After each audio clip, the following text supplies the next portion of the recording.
Hey, what's up guys, it's Matt with Movement System. In this video, we're gonna give you a lens into what ankle rehab looks like for an NFL athlete, Rashaad Penny, as he gets back from a deltoid ligament repair. If you're looking for ankle rehab or prehab information, this will help you guys understand the progressions of exercises and how to build back up after an ankle injury. Let's go ahead and dive into it.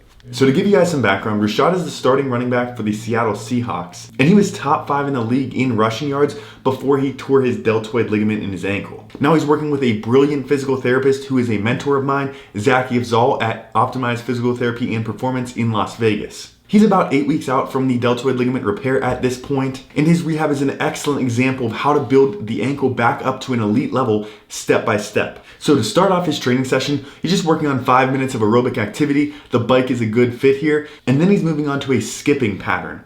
Now, these skips can be coached a lot of different ways, but the key that we're working on here is actually extension or plantar flexion at the ankle.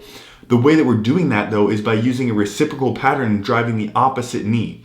So when he drives his left knee up, his right knee reflexively will have to extend in this skipping pattern. So rather than just focusing on the ankle, you can often get a lot more success by using a reciprocal skipping pattern to achieve that ankle plantar flexion. Skipping is also a really great way to build back coordination after an injury. Ankle injuries can significantly change your mechanics and cause you to shift your weight one way or the other and not fully flex or extend on one side or the other. So doing things like skipping patterns with coordinated motion and coaching can really help you build back up to efficient movement patterns. The next thing he was working on is lateral bounds, and specifically the landing of lateral bounds. You can see in his first few reps here that he actually kind of falls to the side when trying to land on that left leg because he doesn't quite trust that leg yet or have the coordination and balance to accept weight on that leg and land softly. So the coaching to actually rebuild this is landing on a softer leg and trusting your ankle to actually dorsiflex so that way your hip can stay over top of the ankle.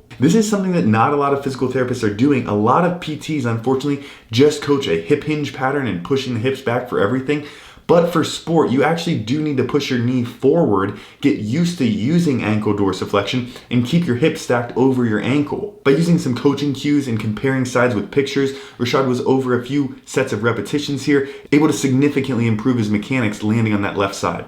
So as you can already see from the first 2 exercises, we want to work multi-planar here when rehabbing an ankle injury. We want to get more efficient working the sagittal plane forward with skipping patterns, as well as working the frontal plane and doing lateral bounds and jumps.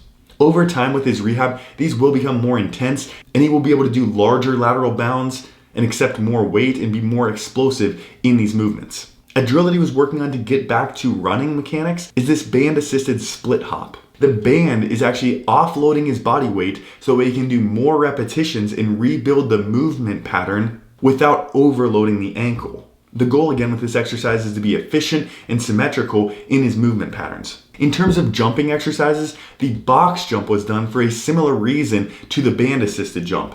The goal of using a box is to decrease the landing forces so you can do more repetitions. He's really just focused on the concentric jumping portion of the rep and getting good mechanics with jumping rather than landing at this stage of rehab. Zaki was actually showing him in real time some mistakes that he was making and things to correct. We'll give you an eye into that. So overall what they were working on is not jumping before getting loaded. So essentially fully loading the posterior chain, getting the arm behind the body before actually going into a full jump. And over just a few repetitions with some coaching, he was able to significantly improve the mechanics of this jump. Now, in addition to the coordination activities that he was doing and the plyometrics that he was doing, he was also working on isometrics, which are a great fit for this stage of rehab. Specifically, this 30-second split squat with partial range of motion. The goal here was working into a position that he wasn't quite as used to. Learning to control this athletic position with the ankle bent, the heel up off the ground, having to use the calf to stabilize here. This was significantly harder on the affected left side. The compensation that he was doing was actually pushing the butt back to make this a little bit easier on the ankle. But what we wanted to see was that stacked position with the hip remaining over top of the ankle and building up strength, stability, and control in that position. This would be a great exercise for a lot of people to do, especially people who have a history of ankle sprains and have not completely rehabbed those ankles. Unfortunately, not doing good quality PT and fully rebuilding functional movement patterns and strength in an ankle can lead to recurrent ankle sprains and other issues throughout that leg that we often see when athletes aren't getting full, good quality rehab. So make a mental note of exercises like this to, again, rebuild strength and stability in these positions. Also, if you guys have been following some of my other content on training tendon properties and tendon stiffness, this position should make sense because we want to be able to be stiff and absorb force in an athletic position like this without collapsing down or having our hip have to shift back or other type of movement compensations. We want to, again, be able to absorb force and be stiff in that landing. That's what allows us to activate our muscle spindles really fast and be able to change direction really fast as well. Another exercise to reinforce that tendon stiffness in that position was this overhead single leg calf raise isometric variation. You can very well do this without the band overhead, but adding the band overhead is a good way to work on total body stacking, which was a principle that kept coming up throughout this training session, so that's why Zaki chose this variation. He's teaching Rashaad to actually push upward and then maintain a stacked position through the rest of his body while using that ankle. I hope these exercises, as well as the rationale behind it and the progressions that you can see Rashaad making here, are really helpful for you, whether you're rehabbing an ankle sprain or whether you're a trainer or physical therapist or other fitness professional working with athletes to build strong ankles.